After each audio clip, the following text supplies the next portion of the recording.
आई म्हणत होती आपल्या त्या घराकडच्या बायका तुला लय नावं ठेवतात. ती पै पाहुणे नातेवाईक सुद्धा तू लय बाराची असं म्हणतात. पण तू तर सगळ्यांसाठी एवढं पळून कामं करतेस, सगळ्यांची एवढी मदत करतेस, तरी पण कसं काय तुला नावं ठेवतात बरं? हे माझंच नाही, जगातल्या प्रत्येक बाईचं दुखणं आहे. जी बाई आपल्या संसाराचा विचार करत्या, आपल्या नवऱ्याला लई कुणाला जाऊन हुनहुन मदत करायला देत नाही, त्याचा कोणतरी फायदा उचलू नये म्हणून त्याला म्हणजे सांगत असत्या काय चुकीचं आहे काय बरोबर आहे.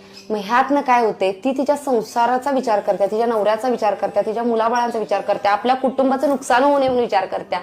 मग ह्या सगळ्यात काय होते, ही जी बाहेरची असतात ना, जी त्या नवऱ्याच्या भोळेपणाचा दिलदारपणाचा फायदा उचलायला बसलेले असतात ना, ती फायदा उचलू शकत नाहीत. मग त्या बायकोलाच नावं ठेवणार ना की बायको बाराचे शिकवत्या.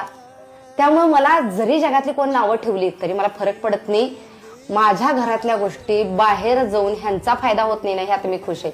मग जग नावं का ठेवना, त्यामुळं ठेवू देत, तुम्ही लय विचार करू नका. आणि ती कुणाला मध्ये पैसे दिला होता की नाही, ती तेवढं मागून आणा आणि द्या म्हणावं. नाही तुम्हाला दिलं तर माझं नाव सांगा, मी बोंबला लागलोय, पैसे पाहिजेत मागितल्या म्हणून सांगा, मला वाईट ठरवा, पण ते पैसे दे म्हणा आमचा आणून. आमच्या पोराच्या तोंडचा घास काढून ह्यांना द्यायचं. बरोबर आहे बघ तुझं.